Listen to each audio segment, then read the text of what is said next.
उन्हाळा सुरू झाला की काही लोकांना एक समस्या खूप प्रमाणात वाढते. लघवी करताना जळजळ होणे, वारंवार लघवीला जाणे, खालच्या ओटीपोटात दुखणे. काही वेळा तर लोक म्हणतात, डॉक्टर लघवीला खूपच आगाग होते. पण तुम्हाला माहिती आहे का? उन्हाळ्यात पाणी कमी पिणे यामागची सर्वात मोठी कारणांपैकी एक असू शकतं. आणि वेळेत काळजी घेतली नाही तर ही साधी समस्या युरिन इन्फेक्शनमध्ये बदलून जाते. आपण आजच्या व्हिडिओमध्ये जाणून घेणार आहोत लघवीचं इन्फेक्शन का होतं, त्याची सुरुवातीची लक्षणं कोणती आणि घरी करता येतील असे यासाठीचे 3 सोपे उपाय. तर उन्हाळ्यामध्ये युरिन इन्फेक्शन वाढण्याची 3 प्रमुख कारणं असतात. सर्वात पहिलं आणि महत्त्वाचं कारण आणि ज्याकडे भरपूर लोक दुर्लक्ष करतात ते म्हणजे पाणी कमी पिणे. उन्हाळ्यामध्ये शरीरातून प्रचंड घाम निघतो.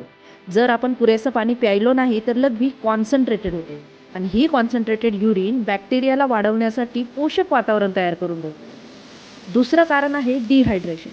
डिहायड्रेशन म्हणजे काय? तर शरीरातील पाण्याचं प्रमाण कमी होणे.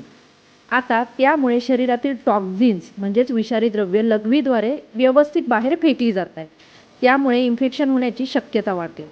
हे मी पेशंटला जसं सांगते तसं तुम्हालाही सांगते. जसं असं समजा की आपण झाडांना पाणी घालण्याची जी नळी आहे त्या नळीमध्ये एक घाण अडकलेली आहे. जर मोटर न लावता पाण्याचा फोर्स अगदी कमी असेल तर ती घाण अजिबात त्याच्यातून निघणार नाही.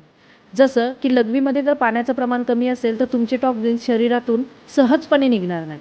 परंतु तेच पाणी जर आपण मोटर लावून वाढवलं तर पाण्याचा फोर्स वाढतो आणि त्याच्यामुळे आतली घाण ही अतिशय सहजपणे बाहेर फेकली जाते. तिसरं कारण आहे जास्त उष्णता आणि घाम येणे.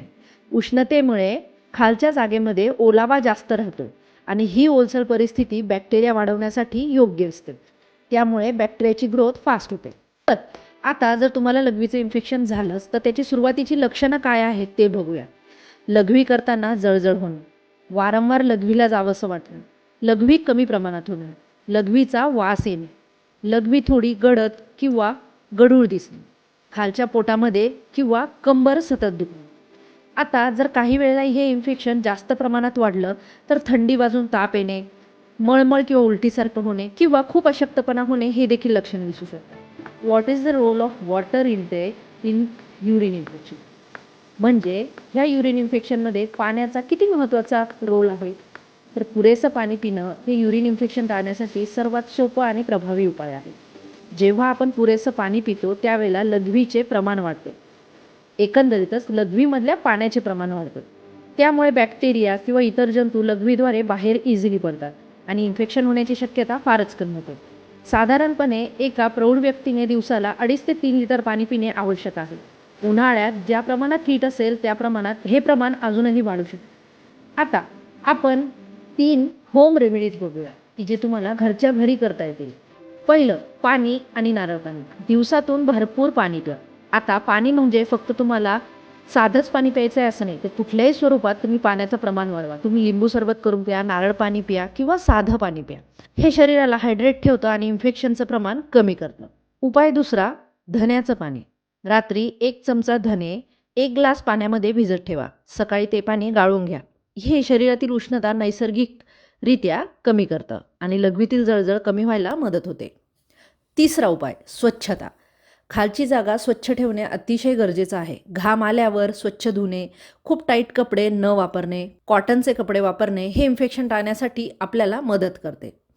आता महत्त्वाची गोष्ट, डॉक्टरांना कधी व्हिजिट करायचं?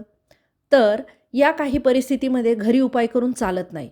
जर तुम्हाला पुढची लक्षणं दिसली तर डॉक्टरांचा सल्ला घेणे आवश्यक ठरते.